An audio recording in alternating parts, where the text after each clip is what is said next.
বন্ধুরা, চুল কালো ঘন লম্বা ঝকঝকে করে নিতে চাইলে লবঙ্গর এই সিরামটি চুলে লাগাও। এই সিরামটি চুলে লাগালে চুল হবে ঘন কালো লম্বা। চুল ঝরে যাওয়ার কারণে পুরো মাথায় টাক পড়ে গেছে অথবা খুব কম বয়সে চুল পুরো সাদা হয়ে গেছে, সেই সাদা পাকা চুলগুলোকেও কালো করে দিবে। আর চুল ঝরার আরেকটি বড় কারণ হলো খুশকি। খুশকি হওয়ার কারণেও কিন্তু চুল ঝরে যায়, ঝরে যাওয়ার পরে এরকম টাক পড়ে যায়। এখন যেহেতু গরমকালে কিন্তু বেশি চুল ওঠে, কারণটা হলো চুলের গোড়া পুরো ঘেমে যায়, ঘেমে যাওয়ার ফলে চুলের গোড়া পুরো নরম হয়ে যায়, যার কারণে চুল বেশি ওঠে বা আমাদের স্ক্যাল্পে ফাঙ্গাল ইনফেকশন হয়ে যায়, যেটাতে চুলকুনি হয় বা খুশকি হয়ে যায়। সেই সমস্ত রকমের সমস্যার সমাধান করতে কিন্তু চলে আসছি আজকে একটা নতুন রেমেডি নিয়ে। তার জন্য আমাদের লাগবে হচ্ছে লবঙ্গ। এখানে 20টার থেকে 25টার মতো এখানে লবঙ্গ নিয়ে নিলাম। তারপরে আমাদের যেটা করতে হবে, একটি বাটির মধ্যে 2 কাপের মতো জল দিতে হবে। ছোট কাপ দিয়ে 2 কাপের মতো জল দিতে হবে। সেটি কি করতে হবে, তারপরে যখন জলটি একটু উষ্ণ গরম হবে, তারপরে আমাদের এই লবঙ্গটা ওই জলের মধ্যে দিয়ে দিতে হবে।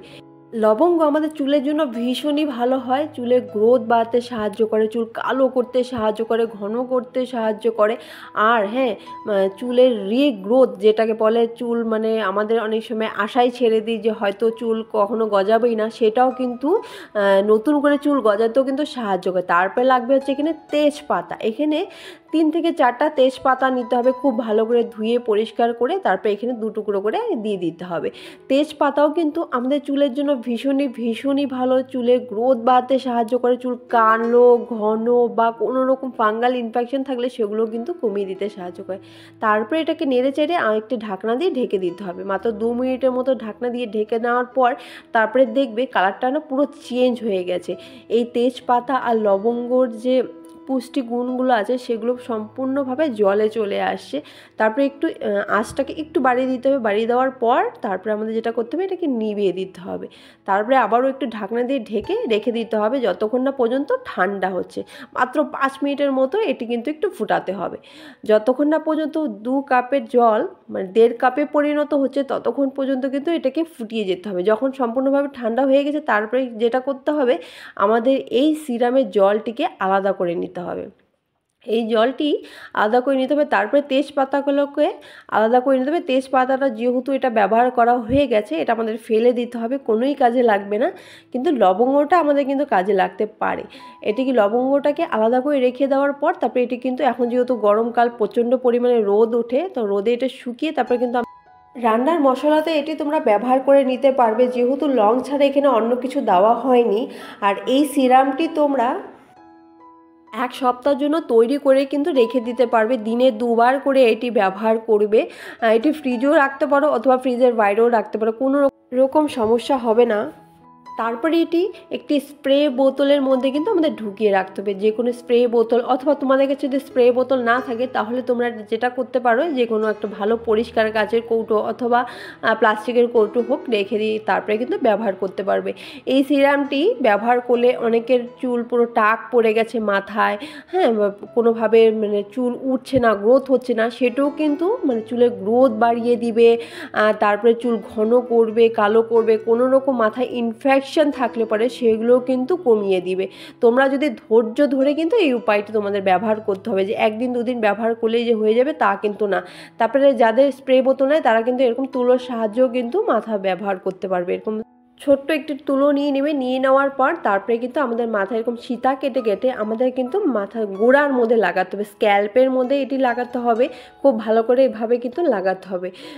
চুল পুরো উঠে যাচ্ছে, এই গরমে চুল ঝরা পড়া শুরু হয়ে গেছে, তারপরে চুল কোনোভাবেই, অনেকের আছে চুল কোনোভাবেই কিন্তু লম্বা হতে চায় না, সে চুল কিন্তু লম্বা করে দেবে, চুল পুরো কালো করে দিবে আর কিন্তু ঘনও করে দেবে। এই উপায়টি তোমরা যদি সঠিকভাবে ব্যবহার করো, আমি যেভাবে বলে দিচ্ছি ঠিক সেইভাবেই যদি স্টেপ বাই স্টেপ তোমরা যদি ব্যবহার করো, দেখবে চুল রিগ্রোথ হওয়া স্টার্ট হয়ে গেছে, চুল কালো ঘন লম্বা ঝকঝকে হয়ে গেছে। বেশ কিছুদিন এটি ব্যবহার করার পর তার জন্য কিন্তু একটু ধৈর্য ধরে ব্যবহার করতে হবে। তারপরে এটি কিন্তু এভাবে স্প্রে করে করে খুব ভালো করে স্ক্যাল্পে এভাবে লাগাতে হবে। লাগিয়ে নেওয়ার পর তারপরে কিন্তু হালকাভাবে কিন্তু এভাবে মাসাজ করতে হবে আমাদের। এভাবে কিন্তু মাসাজ করতে হবে যাতে এই সিরামটা আমাদের চুলের সঙ্গে অ্যাবজর্ব হয়ে যায়। আর হ্যাঁ, আরেকটা কথা বলার ছিল, সপ্তাহে ২ দিন কিন্তু মানে অবশ্যই কিন্তু মাথায় কিন্তু তেল দিতে হবে। নারকেল তেল হোক বা তোমরা যে যেটা তেল তোমাদের স্যুট করে সেটাই কিন্তু সপ্তাহে ২ দিন করে তেল দিতে হবে। আগের দিন মনে করো মাথায় তেল দিয়ে দিলে, দিয়ে দেওয়ার পর পরের দিন সকালে শ্যাম্পু করে ধুয়ে নিলে। তেল দিলেও কিন্তু আমাদের চুল গ্রোথ হয়, চুলের পুষ্টি জোগাড় করে। তেল না দিলে কিন্তু কোনোভাবেই কিন্তু চুলে কখনোই গ্রোথ হবে না। সপ্তাহে ১ দিন অথবা ২ দিন শ্যাম্পু করে নাও, কিন্তু ২ দিন অবশ্যই কিন্তু তোমরা তেল লাগিয়ে তারপরে কিন্তু শ্যাম্পু করবে।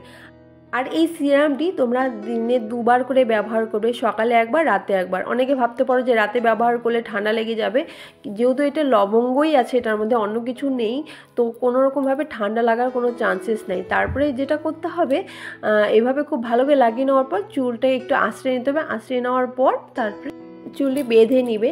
আর বন্ধুরা, আজকের এই উপায়টি তোমরা নিয়ম করে ব্যবহার করো। আমি যেভাবে স্টেপ বাই স্টেপ তোমাদেরকে বলে দিয়েছি ঠিক সেভাবেই ব্যবহার করে দেখবে, ভীষণই একটি ভালো রেজাল্ট পাবে। আর যখন এই সিরামটি লাগাবে না, তখন কিন্তু এভাবে কিন্তু হালকা হাতে কিন্তু মাসাজ করে করে লাগাতে হবে। আমি যেভাবে ঠিক দেখিয়ে দিচ্ছি ঠিক সেভাবেই এভাবে হালকাভাবে কিন্তু মাসাজ করলে পরে কি হয়, সিরামটা চুলের সঙ্গে অ্যাবজর্ব হয়ে যায় আর রেজাল্টটা আরও বেশি ভালো পাবে। বন্ধুরা, আজকের উপায়টি অবশ্যই ব্যবহার করে দেখবে, ভীষণই একটি ভালো রেজাল্ট।